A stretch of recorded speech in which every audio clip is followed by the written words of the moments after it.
Hi friends, welcome back to my channel. இன்றைக்கி நம்ம channel என்ன பார்க்க போகிறோம் அப்படின்னா, சிக்கன் மஞ்சூரியன் எப்படி பண்ணலான்னு பற்றி பார்க்கலாங்க.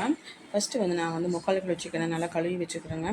1 டீஸ்பூன் மிளகாத்தூள் போட்டுக்கலாம், 2 டீஸ்பூன் கார்ன்ஃப்ளவர் மாவு போட்டுக்கலாங்க, 1 டீஸ்பூன் மல்லித்தூள் போட்டுக்கலாம், தேவையான அளவு உப்பு போட்டுக்கலாங்க, 1 டீஸ்பூன் கரம் மசாலா போட்டுக்கலாங்க, 1 டீஸ்பூன் அரிசி மாவு போட்டுக்கலாம். அரிசி மாவு போட்டால் சிக்கன் வந்து நல்லா கிறிஸ்பியாக இருக்கும், ரொம்ப டேஸ்ட்டாக இருக்குங்க அரிசி மாவுக்கு. அப்புறம் வந்து மசாலாலாம் பிரிஞ்சு வராதுங்க. 1 டீஸ்பூன் மைதா மாவு போட்டுக்கலாம்,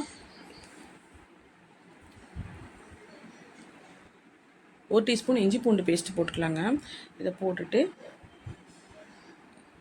கொஞ்சம் வந்து ஃபுட் கலர் போட்டுக்கலாம். நான் பார்த்தீங்கன்னா ஒரு பிஞ்சு தான் போடுவேன், அவ்வளோதாங்க. இது மட்டும் நல்லா போட்டு இதை நல்லா மிக்ஸ் பண்ணிக்கலாங்க. மிக்ஸ் பண்ணி வச்சு இது நல்லா ஒரு 1/2 அன் ஹவர் நல்லா இது ஊறட்டும், மேக்னேட் பண்ணி வச்சுக்கலாம். இது நல்லா ஊறட்டுங்க. அதுக்கப்புறம் ஒரு வடை சட்டியில் வந்து நம்ம எண்ணெய் ஊற்றி இதை நல்லா பொரிச்சு எடுத்துக்கலாம். நல்லா கிறிஸ்பியாக வர மாதிரி நல்லா பொரிச்சு எடுத்துக்கலாங்க. பாருங்கள், இந்த மாதிரி நல்லா சூப்பராக வந்துருச்சு. இந்த மாதிரி நல்லா பொரிச்சு எடுத்துக்கலாம்.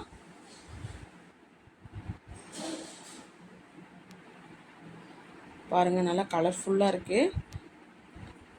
ஃபுட் கலர் வந்து உங்கள் ஆப்ஷனல் தாங்க, வேணுன்னா போடலாம், இல்லைன்னா விட்டுடலாம். இப்போ வந்து அதே எண்ணெயில் கொஞ்சமாக ஒரு 4 டீஸ்பூன் ஊற்றிக்கலாங்க. வேறு ஒரு பேனில் ஊற்றிக்கலாம்.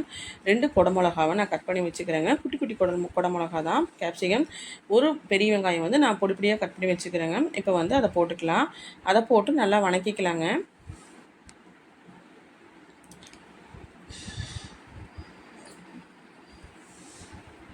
அதுக்கப்புறம் கேப்சிகம் போட்டுக்கலாம். ஒரு 1/2 அன் ஹவர் பாதி நல்லா வெந்துடுச்சு. அதுக்கப்புறம் கேப்சிகம் போட்டுக்கலாம். போட்டு இதையும் நல்லா வணக்கிக்கலாங்க. கொஞ்சமாக 1 டீஸ்பூன் உப்பு மட்டும் போட்டுட்டு நல்லா வணக்கிட்டோம்னா சீக்கிரமாக வெந்துடும். அதுக்கப்புறம் 1/2 டீஸ்பூன் நான் வந்து சில்லி சாஸ் சேர்த்துருக்கேங்க. டொமேட்டோ சாஸ் ஊற்றிக்கிறேன். சோயா சாஸ் 1 டீஸ்பூன் ஊற்றிக்கலாங்க. அதுக்கப்புறம் சில்லி சாஸ் போட்டுக்கலாங்க. இந்த மூணுமே 1 டீஸ்பூன் நான் சேர்த்துருக்குறேங்க. இதை சேர்த்துட்டு நல்லா வணக்கிக்கலாம். ஒரு 5 மினிட்ஸ் வந்து இப்போ நல்லா வணக்கிக்கலாம்.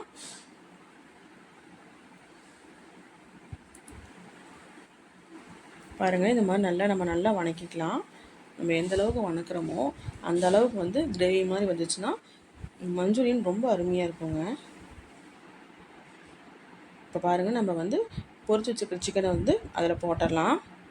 இதை போட்டுட்டு இதை அடுப்பை வந்து கொஞ்சம் மீடியம் ஃப்ளேமில் வச்சு இதை நல்லா அதுக்குள்ளே வந்து நல்லா அது சிக்கன் வந்து மசாலாலாம் அதில் பிடிக்கிற மாதிரி நல்லா இந்த மாதிரி வணக்கிக்கலாம்.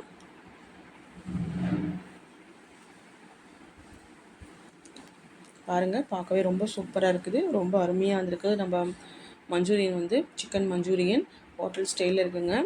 நம்ம இந்த மாதிரி ஹோட்டலில் போய் சாப்பிட்றதுக்கு வீட்டிலே இந்த மாதிரி செஞ்சு சாப்பிட்றோம். வீடியோ பிடிச்சிருந்தா லைக் பண்ணுங்கள், ஷேர் பண்ணுங்கள், மறக்காமல் சப்ஸ்கிரைப் பண்ணுங்கள்.